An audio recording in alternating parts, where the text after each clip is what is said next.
নমস্কার বন্ধুরা, লোভনীয় রান্নাবান্না চ্যানেলে আপনাদের সকলকে স্বাগত জানাচ্ছি। আমি প্রীতি, আর আজকে আমি রান্না করছি বেসনের কারি। বেসনের কারি গরম গরম ভাতের সাথে খেতে খুবই ভালো লাগে।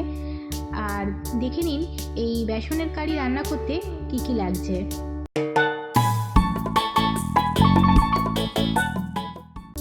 বেসনের কারি রান্না করার জন্য আমি এই হাতা 1.5 হাতা বেসন নিয়ে নিচ্ছি। বেসনের মধ্যে দিয়ে দিচ্ছি লঙ্কা কুচি, আদার কুচি দিয়ে দিচ্ছি, সামান্য একটু লঙ্কা গুঁড়ো দিয়ে দিচ্ছি। আপনারা যেমন ঝাল খান সেরকমই লঙ্কার গুঁড়োটা দেবেন। এতে দিয়ে দিচ্ছি স্বাদ মতো নুন, সামান্য একটুখানি চিনি দিয়ে দিচ্ছি। এবার আমি বেসনে জল দিচ্ছি। পরিমাণ মতো জল দিয়ে বেসনটাকে আমি মেখে নেব। এইভাবে হাতে করে ভালো করে বেসনটা মেখে নেব। আর একটু সামান্য জল লাগবে, দিয়ে দিচ্ছি। দেখুন বেসনটাকে এইরকম টাইট করে মাখতে হবে, কারণ আমি এই বেসনটা দিয়ে ভাজবো। আর বেসনটা আমার মাখা হয়ে গেছে। এবার আমি মশলাটা করে নেব। মশলাটা করার জন্য একটা মিক্সির জারে দিয়ে দিচ্ছি এতটা পরিমাণ আদা, 1 টিস্পুন দিচ্ছি গোটা জিরে, 100 গ্রাম দই নিয়েছি, এটা টক দই। এই টক দইটাও মিক্সির জারে দিয়ে দিচ্ছি।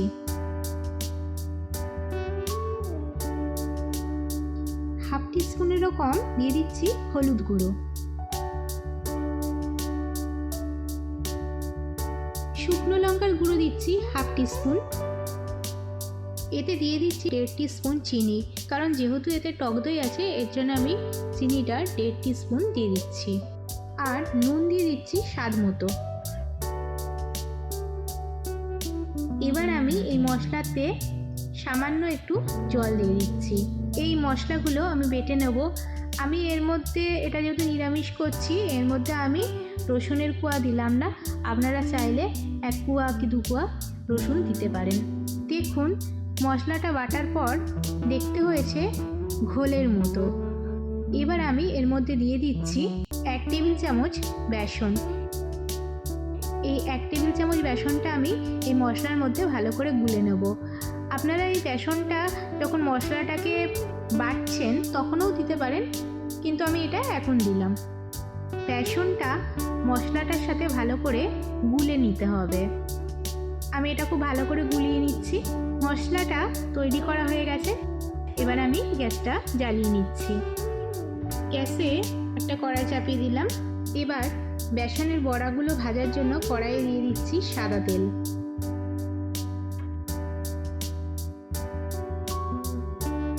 তেলটা গরম হয়ে গেছে।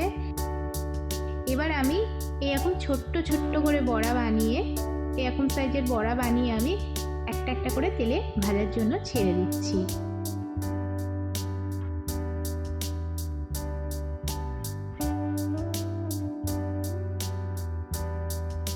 বড়াগুলোর এক পিঠ ভাজা হয়ে গেছে। এবার আমি বড়াগুলো উল্টে দিচ্ছি।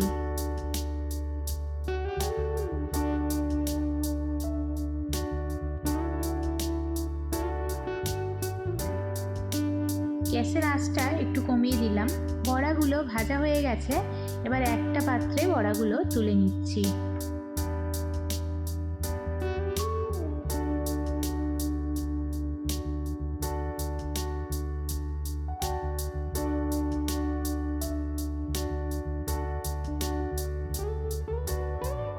বড়াগুলো ভাজা হয়ে গেছে। এবার আমি কড়াইয়ের তেলটা একটু কমিয়ে নিচ্ছি। কড়াইয়ের তেলটা দেখুন অল্প করে নিয়েছি।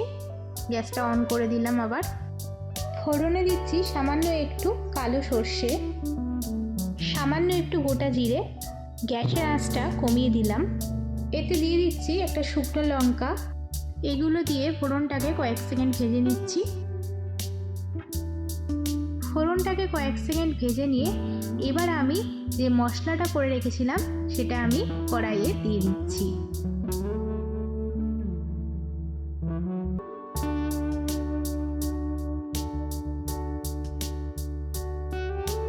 আমি এর মধ্যে আর একটু জল দিয়ে দিচ্ছি। আমি যে মশলাটা করেছি সেই মশলা ধোয়া জলটাই এখানে আমি দিয়ে দিচ্ছি। তেলের সাথে মশলাটাকে এইভাবে একটু নেড়েচেড়ে নিতে হবে। মশলাটাকে একটু নেড়েচেড়ে নিয়ে এবার আমি এর মধ্যে আর একটু জল দিয়ে দিলাম।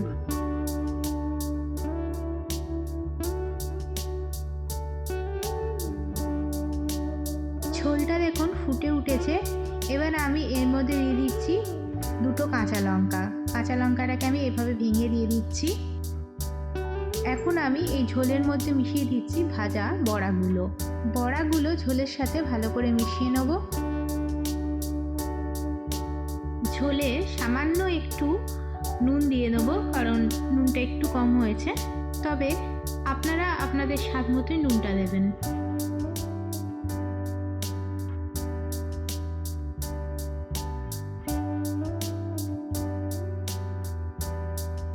এবার আমি এই ঝোলের সাথে বড়াটা একটু 5 মিনিট মতো ফুটিয়ে নেব।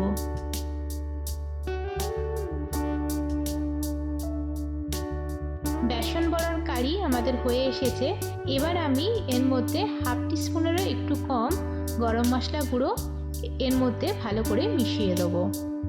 গরম মশলা গুঁড়োটা ভালো করে মিশিয়ে নিয়ে আরও 1 মিনিট মতো ঝোলটাকে ফুটিয়ে নিয়ে আমি গ্যাসটা নিভিয়ে দিচ্ছি। ব্যাস তৈরি হয়ে গেছে বেসন বড়ার কারি। এটা এবার আমি গরম গরম ভাতের সাথে পরিবেশন করব। আপনারাও বাড়িতে এইভাবেই বেসন বড়ার কারিটা তৈরি করবেন। আর এই রান্নাটা আপনাদের কেমন লাগলো অবশ্যই কমেন্ট করে জানাবেন। যদি রান্নাটা ভালো লেগে থাকে তবে একটা লাইক করে দেবেন। আপনাদের একটা লাইক আমাকে এরকম নতুন নতুন রান্না তৈরি করতে উৎসাহ দেয়। আর এই রান্নার ভিডিওটা প্রচুর বন্ধুবান্ধবের সাথে শেয়ার করবেন। আমার চ্যানেলের নতুন বন্ধু হয়ে থাকলে আমার চ্যানেলটা সাবস্ক্রাইব করে দেবেন। আর খুব শীঘ্রই ফিরে আসবো নতুন আরেকটা রান্নার ভিডিও নিয়ে। নমস্কার।